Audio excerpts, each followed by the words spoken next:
My lords, ladies and gentlemen, a very warm welcome back to Transport Fever 2, and we're just looking at the Long Eaton rail station, the passenger station that was set up in the previous episode. Much like the previous episode, this commentary is a post-production voiceover recording, so again, if the narration perhaps doesn't quite marry up with what's on the screen, or if there's a little bit of lag, if you will, between what's happening on the screen and what is being said in the narration, then that's why, and I do apologise for that. I'd also like to wish you all a very Merry Christmas and Happy Holidays. This episode will be hopefully going up around the Christmas time, maybe Christmas Eve if I can. So I just want to wish you all a very pleasant Christmas, and if I don't see you in the interim, also a very happy new year as well. Anyway, here we are, we're just going over the changes that I've done between episodes to the station. I've gone and got some of the shop assets, the UK shop style assets, and I've put a few of them down as we can see here. Got them on either side. We also have a pub there, the railway, which is quite fitting, I think. And what else do we have here? We've got a Costa Coffee, Supercuts, Carphone Warehouse, and a newsagent. So all the sort of things you tend to find in and around a UK town centre rail station. Not that this station is in the town centre, of course, but there we go. As you can see here as well, I have done some of the terraforming and the blending on the slope that was generated when we put in the main line there. So that's now had the worst of the terrain artifacts blended out. Just makes it look a little bit more natural. I've also made a change here, as we can see. The MGL train now has an electric locomotive, and we have increased the consist size as well, as we can see there. I mean, these electric trains, they are quite powerful and they're very well suited to a mega long consist. And you see there 31 wagons now forming part of this train, and this is making us, I believe it's making us decent money now. Obviously we're dropping off much more bulk goods at one time, so the payouts for this line are increased per run. And I've also checked at the other end at the farm, and we are able to pick up a full load of grain even with the expanded train size almost straight away with very minimal waiting around, so that's good to see. And I have, as you can see as well, extended the platform length there, because obviously our train is quite a long one and we want to make sure it does fit on the platform, not only for avoiding the loading speed penalties, not that we're loading here, we're just unloading of course, but also just to make sure the back end of the train isn't overhanging the switch as you leave the station and causing it to get a little bit confused. Another train has also had a similar change. This is the Rock Island line that delivers the stone to the construction materials plant up by Epping, and again we've done something very similar there, the same sort of locomotive, and again we've got a nice long consist here.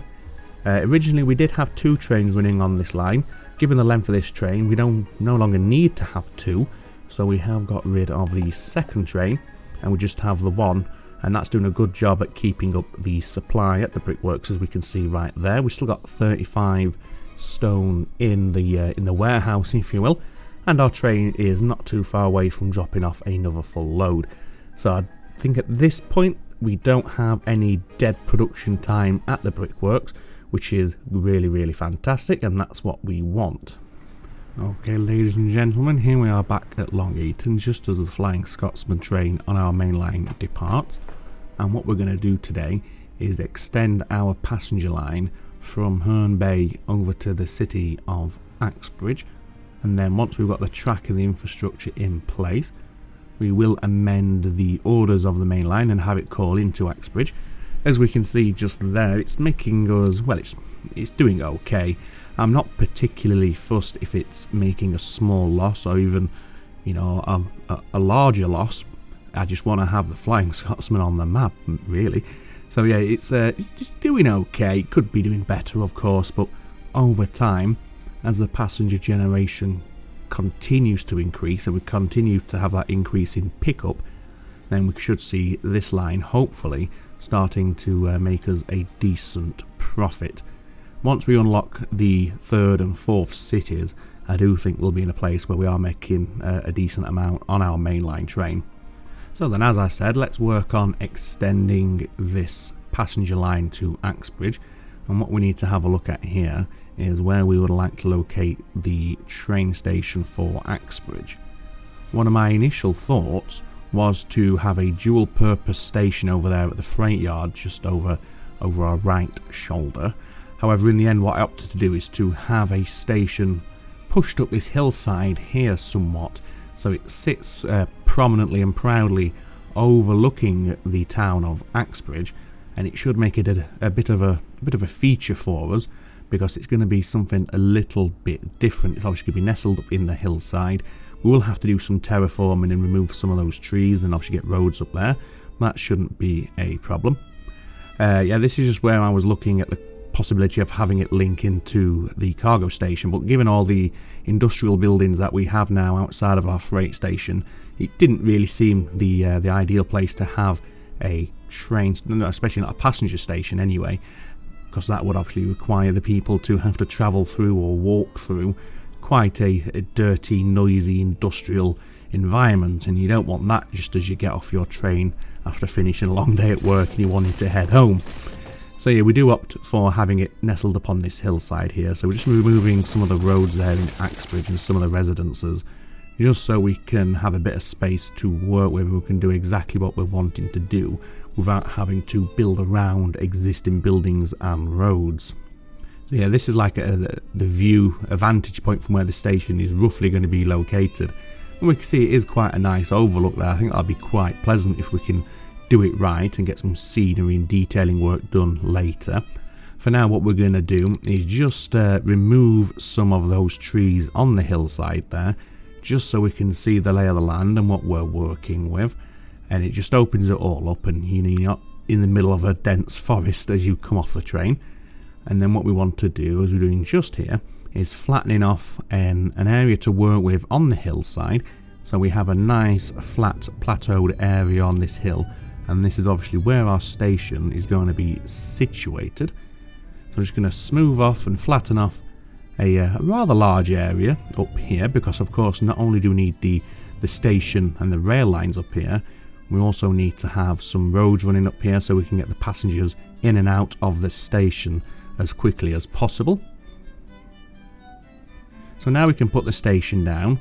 We'll go for the blue trim. We'll go for a size 3 station on this one in terms of the frontage anyway, simply because Axbridge is quite a large city. It has had some growth, and some of the trade goods, the commodities have been brought into Axbridge, so giving it a larger frontage building does make a little bit more sense here. We don't want it called Axbridge Sidings, of course, so we'll remove Sidings from the name. Just give ourselves a little bit more area to work with here, obviously for the roads that we have to run up and down here. I do like this cliffside effect right against the side of platform number 3 there. I think that looks quite good. It's not a bad little feature at all. We'll have to get rid of some of those trees that are floating on the edge of what is now a cliff face to all intents and purposes, but we'll do that between episodes, I think. This cliff face here, we're either going to blend it out, or we might see if we can do some detailing and some scenery work around it, just to make it a little bit more of almost a feature, if you will, of the city of Axbridge. So what we need to do now then is put our road links in for the station at Axbridge, and we will use the higher capacity, higher speed. So this is the 4-lane roads. We're going to include a bus lane, of course, and then we're going to curve off and down into this junction over here. And that's given us quite a nice looking stone arch bridge there to get up to the station, which I like the look of that. It's something a little bit different. I have noticed just here though that there is a bit of a drop off on the end of the bridge as you join into the road junction, which is unfortunate, and we could have taken that out if we'd used the Z and X keys just to give the bridge a bit of a bold effect. So that's what we'll do on this side if it generates a similar sort of hump on the end of the bridge. I don't think we get it on this time because we're not actually joining into a road, just going down to ground level. So again, we've got that stone archers style bridge on approach to the station, which looks quite nice, quite scenic. And then we're just going to connect this in to Axbridge. We need to upgrade some of these roads here because they are quite small. And of course, I've just realised that I did include bus lanes on that upgraded road I just put in. So let's get rid of that and change it to just a normal medium-sized road without the bus lanes. And while we're here, we are just going to upgrade some of these smaller roads in Axbridge because that'll serve us well in the future if we can get them upgraded now before Axbridge grows too large. Anyway, we've got the station in place. The road connections are now in place as well. So now we can start thinking about laying the rail tracks and meeting up in Herne Bay with the main line as it currently stands. I'm just going to remove some more of these trees here on this hillside just to open up the landscape so we can see what we are working with nice and clearly. And here we go, we've got the high-speed track with catenary yet again, even though we are obviously running a steam engine on this line, the Flying Scotsman. I'm just putting the catenary in now anyway, just so as we have that the catenary in place when we do need it, as we unlock the electric trains a little bit later on. We don't have to go through our entire network upgrading everything. It's there, it's ready, and we can get those electric trains straight onto our network without any problem. So I was redrawing that line there just to try and avoid having the bridge and just trying to get that gradient percentage down. I think we go for about 4.5% as we can see here, which is tolerable for Transport Fever 2. I think in real life 4.5% would be quite punishing for a locomotive, but obviously this is a game. But if we can keep the gradients as low as possible while still achieving what we want to achieve, then so be it. And what we're going to do here is head towards this farm. We have a little bit of a tunnel through the hillside there, which is fine. And again, just going to adjust the gradient here. And what do we settle for 4.5 again? No, it looks like we'll go even lower. Go down to 3.5%, which is an even shallower gradient. Obviously, it's 1 percentage point less. So that should be more helpful for the trains.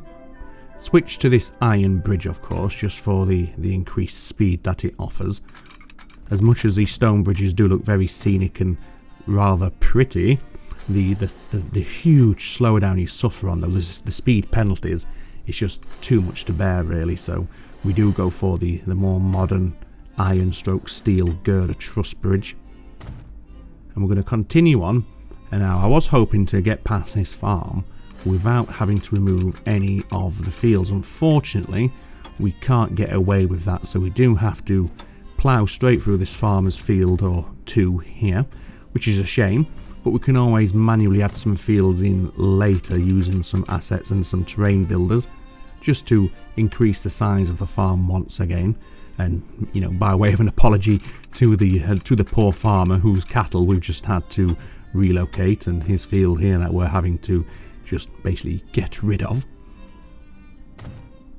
I did wonder if we would get a tunnel under there, but in the end we didn't go for that. We just carried straight on and paid the penalty and made enemies of the local farming community around here as we just demolish their land that's probably been in their family for generations.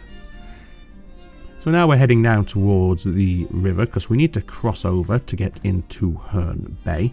Now we don't want to drop too low to ground level, because if we get down to sub 10-15 meters say, then we might struggle with a bridge, or a bridge that looks the part anyway. So we want to make sure we have some elevation, even though we are artificially raising ourselves above the slope of the land. And that's all for that bridge that is coming in the not too distant future as we carry on out here.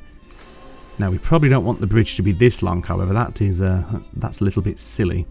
So what we're going to do is just change it out. At least I think we change it out, because looking at it now, that length of bridge there is a little bit odd.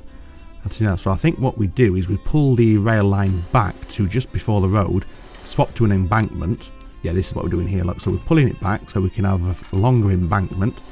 And from this point is where we will switch to a bridge. And once again, we will use the higher speed bridge, just so we don't have to suffer as much on the speed on that bridge there as we're leaving Herne Bay.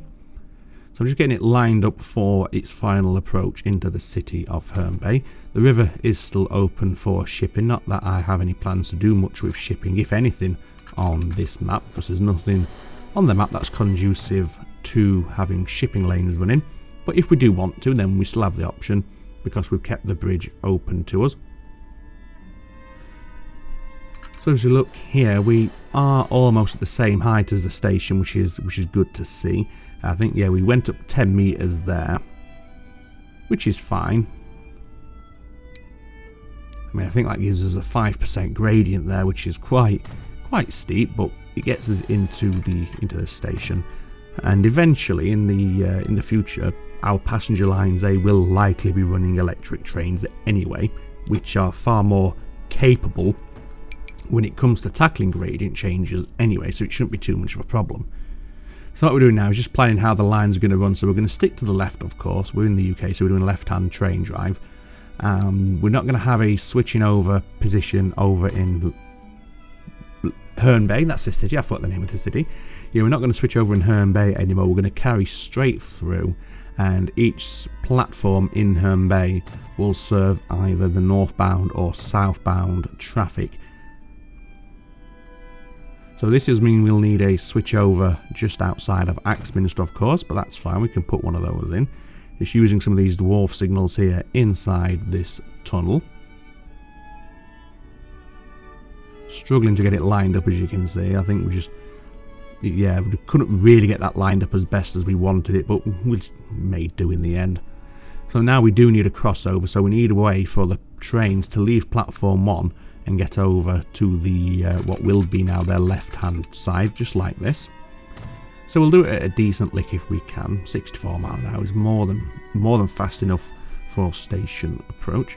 So the line is still grumpy with us. That's because, of course, we haven't yet updated its line orders, its manifest, if you will.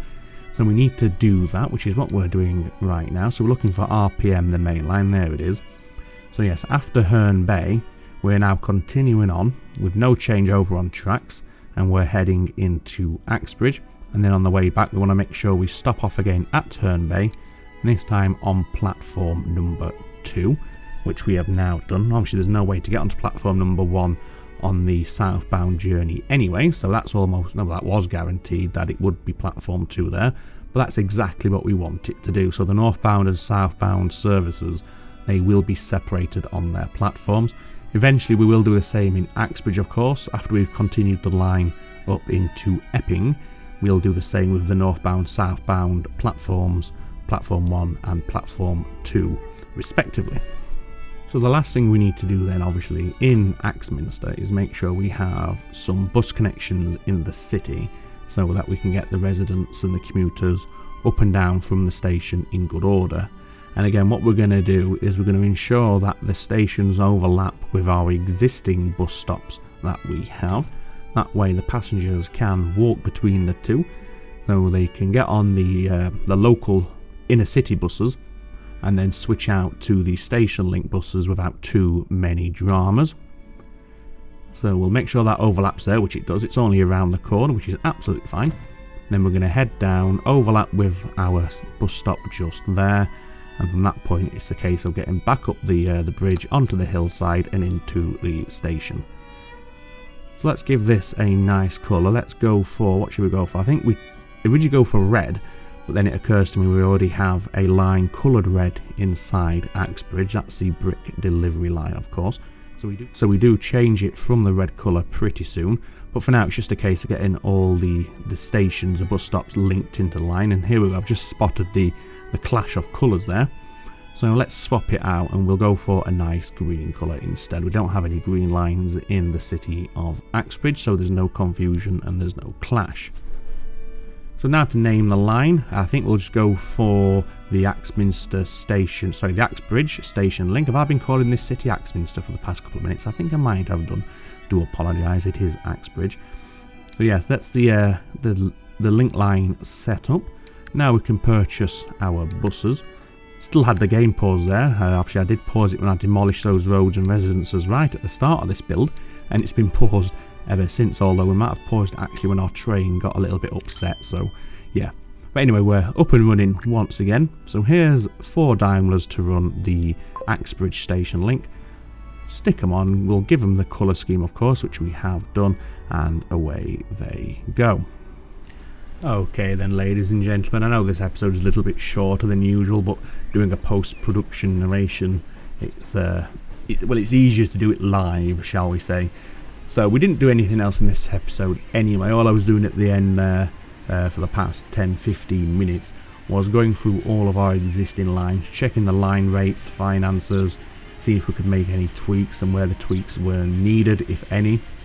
Trying to narrate on that in post-production was a little bit too difficult because I was jumping from line to line to line, so I'd start speaking about one line in the post-production narration and then suddenly find ourselves looking at a different line and have to wrap up what I was saying and start speaking about the next one, and then I was caught, you know, three lines in the past, and it was just unworkable. So I've had to cut that bit out. There was no extra building. I don't think any changes were made to any of the locomotives or the lines anyway. It was more just a going over and taking stock as to where we are. So yeah, this is where we're going to end it today, and again I do apologise that it's slightly shorter than the usual video length. I will make sure that in the next episode, number 15, we have the recorded live narration, shall we say, actually in-game narration rather than this ridiculous post-production commentary that I'm having to do. So yes, thank you for your patience on these past 2 episodes. I know they've been different than usual, and it's annoyed me as much as anybody, so I do apologise for that, and hopefully it will not happen again. But for now, ladies and gentlemen, all that remains for me to say is have a very Merry Christmas, a Happy New Year if I do not speak to you before. Take care of yourselves. Ta-ta for now.